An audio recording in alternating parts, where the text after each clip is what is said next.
అదేవిధంగా స్టేజ్ పైన ఉన్న యాదవ సోదరులందరికీ, నాయకులకు, ప్రతి ఒక్కరికి నా హృదయపూర్వక నమస్కారం తెలియజేసుకుంటున్నా. చాలా సంతోషము.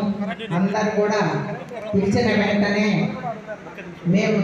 వెంటనే మా ఆహ్వానం అందించి ఇక్కడికి వచ్చి ఈ ఆత్మీయ సమ్మేళనంలో పాల్గొనేందుకు మీకు పేరు పేరున నాకు హృదయపూర్వక ధన్యవాదాలు తెలుపుకుంటున్నా. ముఖ్యంగా తెలుగుదేశం ప్రభుత్వం హయాంలోనే బీసీలకు అండగా ఉండడమే కాక మీకు కూడా సంక్షేమ పథకాలు పెట్టి మిమ్మల్ని అందరినీ కూడా ఆదుకున్నది ఒక బీసీని నేను చెప్తున్నా. అదేవిధంగా చట్టసభల్లో కూడా మీకు అర్హత కల్పించింది కూడా తెలుగుదేశం హయాంలోనే మీ అందరినీ కూడా మనం చేసుకుంటున్నాం. మరి మీరు కూడా అది గుర్తించి, నేను ఒకటే కోరుకుంటున్నా, పెద్దలందరూ మాట్లాడినారు. నేను ఈరోజు ఫస్ట్ మనకు బీజేపీ వస్తానే చాలామంది నిరుత్సాహపడినారు. తర్వాత మళ్ళా మనకు బొజ్జా రోషన్న గారికే టికెట్ అని మళ్ళా మిమ్మల్ని అందరినీ ఉత్సాహపరిచి మీ అందరినీ ముందుకు నడిపించుకొని పోయినాము. ఇప్పుడు ప్రతి ఒక్కరు కూడా మంచి ఉత్సాహంతో మేమందరం కూడా ఉన్నాము, తప్పకుండా మా వంతు సహాయం అందిస్తామని కూడా మీరందరూ కూడా చెప్పినందుకు మరొకసారి ధన్యవాదాలు తెలుపుకుంటున్నాను. మరి ఈ యాదవులకు, ఈ గొర్రెలకైతేమి, తర్వాత మీ ఇంటి పట్టాలు అయితేమి, హౌసింగ్లు, ఇవన్నీ కూడా తప్పకుండా రేపు మన గవర్నమెంట్ వస్తానే మీకు అన్ని వేళలా కూడా ఆదుకుంటామని కూడా చెప్తున్నా. అదేవిధంగా ఈరోజు మీరు చూస్తున్నారు, వైసీపీ వాళ్ళు ఎన్నో హామీలు ఇచ్చారు. భూ కబ్జాలు చేసి, అదేవిధంగా ఇసుక మాఫియా, మద్యం మాఫియాతో వాళ్ళ నాయకులకు వాళ్ళు ఉపయోగపడి చేస్తున్నారు. కానీ సామాన్య ప్రజలకు ఎక్కడే కానీ చేయలేదు.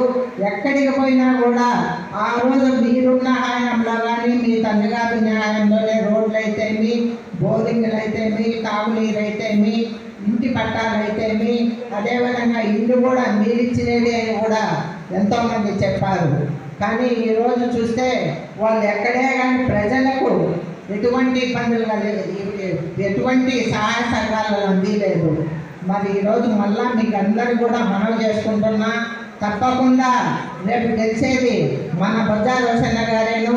అదేవిధంగా అక్కడ స్టేట్లో చంద్రబాబు నాయుడు గారు, సెంట్రల్లో మరియు నరేంద్ర మోడీ గారు వస్తారు. రెండు విధాలు కూడా మీ అందరికీ సరిగా సహకారం అందిస్తూ బద్వేల్ని అన్ని విధాల అభివృద్ధి పద్ధతిలో ముందుకు తీసుకెళ్తామని కూడా మీ అందరికీ మనవి చేసుకుంటున్నా.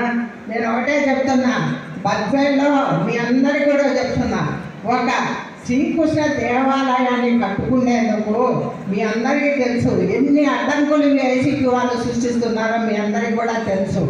మరి అక్కడ ఎన్నో స్థలాలు ఉన్నాయి, ఆ స్థలాలన్నీ కూడా ఆక్యుపై చేసి వాళ్ళు ఇల్లు కట్టుకుంటున్నారు. కానీ మీరు బీజీలు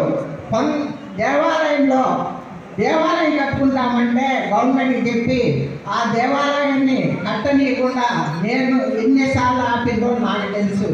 మరి ఆ రోజు మన సింగరయ్య వాళ్ళందరూ కూడా నా గాడికి వస్తే ఆర్డీఓతో మాట్లాడి, మరి వీళ్ళంతా కబ్జా చేసిన స్థలాలు మీరు ఎందుకు ఆపలేదు, దేవాలయాన్ని ఎందుకు అడ్డు ఆపుతున్నారని కూడా నేను అడగడం జరిగింది.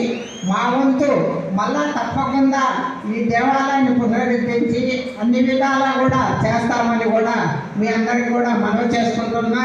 మీకు ఇంటి పట్టాలు అన్నీ కూడా ఇప్పిస్తాను. యాదవులందరూ కూడా సొసైటీ తరఫున గొర్రెలకు సహకార సొసైటీ ఏర్పాటు చేసి మీకు సొసైటీ తరఫున లోన్లు ఒక్కొక్క గొర్రెకి ఇన్సూరెన్స్ కూడా ఇప్పిస్తామని కూడా చెప్తున్నా. మరి దేవాలయాన్ని కూడా అన్ని విధాలా మా సహాయ సహకారాలు ఉన్నాయని ఇస్తున్నా. నేను ఒకటే మిమ్మల్ని అందరినీ కూడా ఆశిస్తున్నా, రేపు మే 13వ తేదీ జరగబోయే ఎన్నిక మే 13వ తేదీ బొజ్జా రోషన్న గారికి కమలం గుర్తుకి వేసి అత్యధిక మెజార్టీతో గెలిపిస్తారని ప్రతి ఒక్కరిని కూడా ఆశిస్తున్నా. అదేవిధంగా ఎంపీ భూపేష్ గారికి సైకిల్ గుర్తుకు వేసి అత్యధిక మెజార్టీతో గెలిపిస్తారని కూడా ఒకసారి మనం చేసుకుంటూ అవకాశం ఇచ్చిన పెద్దలందరికీ నా హృదయపూర్వకంగా